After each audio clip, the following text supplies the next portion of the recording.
Yo, BJ Gaddour with the Daily BJ, and here are my 10 favorite hamstring exercises to build that posterior thigh. I'm going to show a mix of basic and premium equipment options. Before I get into that, just some brief functional anatomy. So the hamstrings have two main functions. They are knee flexors, so think any leg curl variation. They're also hip extensors, so any sort of deadlift or particularly hip hinge variations, which isolate movement through the hip to really get the hamstrings going. More knee flexion driven movements will get more lower hamstrings.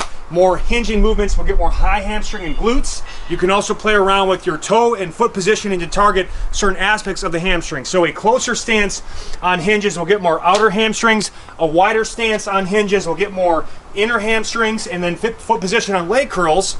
If you go more toe out, you get more outer hamstrings, toe in, more inner hamstrings. And they are a fast twitch fiber, so they do really well with low to medium reps on the high tension movements that we're going to show, like heavy hinges or glute ham raises, but they're also, like any muscle group, you want to do all rep ranges for best results and max gains, so there's great high rep options too. Movement one is any sort of leg curl variation. So this movement tends to get a bad rap because it's an isolation movement, only moving at the knee. But if you have lagging lower hamstrings and or want to get full maximum size in those hamstrings, you've got to do the isolation movements too.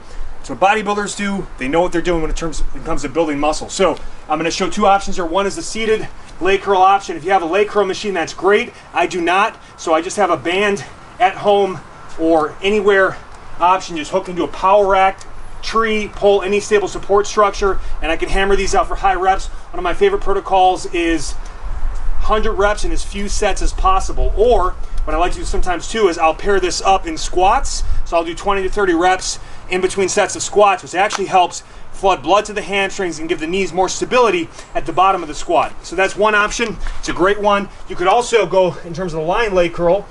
You can do this on a machine or again with band tension. And bands are unique because what it allows you to do is actually get peak tension at peak knee flexion, all right, where you want it the most, and the hamstring is really flexed and fully shortened and contracted. So this one is just a great way to, really go high repetition, good pump and burn, more metabolic stress to really build up those hamstrings, and even working in some isometric holds at the end range there. Movement two, kind of the classic stability ball leg curl variation. Now, why is this so good? Because it actually trains both functions of the hamstring simultaneously. You have to maintain hip extension while performing the knee flexion. So you actually get both aspects of the hamstring complete development. There's only one move to pick. It would be this type of variation. So what I'm going to do is raise up, hold that position, and then curl in, squeeze, come back out and control. All right, so the hips stay fully extended the whole time as we do this. This is great for even adding some slow tempo, slow eccentric aspects to it. Good squeezes, or I can go faster tempo, higher rep. You've got options. You can also do it on one leg to make it much harder with your body weight and build symmetry and strength between sides. I've got a full deep dive on the stability ball leg curl with all progressions. Just check out that video on my YouTube page. All right, so that's movement two. Movement three is my favorite way to access the simultaneously knee flexion, hip extension with the rolling leg curl plus band tension. So instead of just going super high reps on that, I can increase the band tension to make it even harder. So I like to do this with a heavy band for sets of, let's say, 4 to 6 repetitions, then more medium light bands for 8 to 12 plus reps. So you get really kind of that full spectrum of strength and a little more muscle gain stimulus in that medium rep range, and then obviously endurance in the higher rep range. So I'm going to raise up, crunch the abs, squeeze the glutes, maintain that hip extension, pull through, squeeze. This one will just shock the hamstrings into growth. And if I had to pick one, I guess it would be this, because I can make it more progressive with the band tension than just the stability ball leg curl option alone. So I love that one. That's from Sorinex, the Glute Ham Roller, and you just attach a band to the roller and then a power rack or any sort of stable support structure. Next one, high bench box chair ottoman. The higher you go with this on a foot elevated hip thrust, the more hamstring activation. So I just put this Bulgarian split squat stand in the rack. Again, use whatever you have access to. I can do two-legged or one-legged. I'm going to put my Achilles right on the pad or bench, and I'm going to push through, squeeze, lower and control. Abs stay crunch, ribs and shoulders down, and especially at the top, the higher I get, the more the hamstrings have to flex hard, the more the knees have to flex hard to kind of hold that position as you come through. So the feet elevated version works more hamstrings. The shoulders elevated hip thrust works more glutes. And we're after the hamstrings on this. Obviously the single leg option is the most challenging, and sometimes even like to make it kind of a more pumping where I never let the hips rest. I keep constant tension and think mind muscle connection using the hamstring to lift and lower all the way through. So those are great options as well. And body weight is always great for high reps. In tempo, sometimes I'll do sets of 1 to 2 minutes just straight, trying to stay in motion, slow up, slow down, and really get that mind muscle connection going. From there, we've got Bulgarian hip hinges. So you know I'm a huge fan of Bulgarian split squats. I've had to pick a single lower body movement to really build everything out. That's safe, easy on the back and knees. It'd be that. I also like what's called Bulgarian hip hinges. The slight difference here is in two ways. One, I'm going to put the back toe on the box bench, step, whatever you're using to elevate. It's kind of a kickstand on a bike. And then I'm not squatting, I'm just hinging through the hip. So all that is a stabilizer. I like to do this. You can obviously go 2 kettlebells or 2 dumbbells at a time, but my favorite way is 1 at a time because you get more stability benefits and also more core hip activation. So what I'll do, and I'll show both arms, the opposite arm holding is going to get more glute outer hamstring emphasis. And when you go right in here, you're going to get more inner thigh emphasis. So they're both great. One way I like to do it sometimes, I'll do a minute on the left arm, a minute on the right arm, 2 minutes total of hinging. Great for time under tension and building those glutes and hams. So flat back, I'll put my hand in the small of my lower back to make sure I maintain a slight arc as I come through. I lower till I'm in a tabletop position, pull right through the hips. So almost all my weight, 80 to 90% of the weight's in that front leg. My back is flat, and I'm just going from tabletop to a stand. So I really felt that outer glute thigh stress there, and then I'm going more inner, and I'm really now working more of that aspect of it. More inner thigh stabilization here as we rock through. But again, fully developing the glute ham, great core shoulder movement. And then hamstrings, like I said, are very fast twitch dominant. Sometimes 65% or more fast twitch, depending on the individual, which means they really respond well to fast explosive movements and also lower to medium reps. But again, you want to do all ranges. You want to do heavy swings and light swings as well, because again, get the endurance and the strength benefits. But the swing is just a ballistic hip hinge. So first, you want to be able to properly hinge at the hips, all right, before you go to the swing pattern. All that is, the weight's about 12 to 18 inches in front of you. Tip it on its side. We're in a flat back tabletop position. I just engage the lats and shoulders, kind of wrap them down, crunch the abs, pull through, hips extend through. So I'm going from plank to tabletop. Arms are just dead, holding the weight. It's my hips that are driving the movement. Such a great explosive hamstring movement. And you want to go, make sure nice flat back. Exhale through the top of that movement. All right, let's go over here now for our next drills. This is a body weight movement, but don't confuse body weight for easy. This is actually my go-to mass and strength builder for the hamstrings. Minimal spinal stress, unlike deadlifts, which can really wear you down and cause injuries. This just is putting as much load and tension into the hamstrings, taking the spine out of the equation, using gymnastics a lot, really meets up the hamstrings. Here's the progression. I'm using a basic glute ham developer.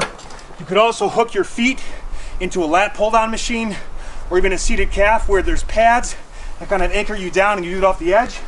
But this is what I have access to right here. So the Glute Ham Raise is going to be moving only through the hips. So a little more high hamstring glute emphasis. Crunch the abs, bring the ribs and shoulders down. I dig my toes into the plates, drive the heels in, lower and control, pull back through.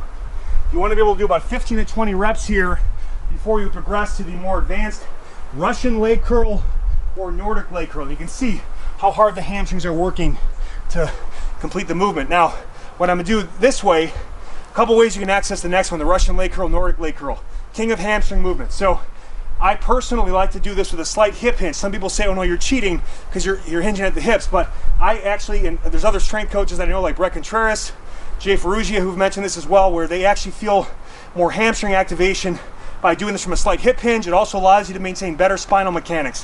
When a lot of people try to stay totally straight, they end up really hyperextending the low back and hanging on the low back, and you don't get as much hamstring recruitment. So yes, I could go totally straight, squeeze the glutes, rib shoulders down, and go more of an eccentric emphasis where I'm slowly going 5 to 10 second lowerings, slow, slow, slow, and then I just assist with my upper body a little bit coming up.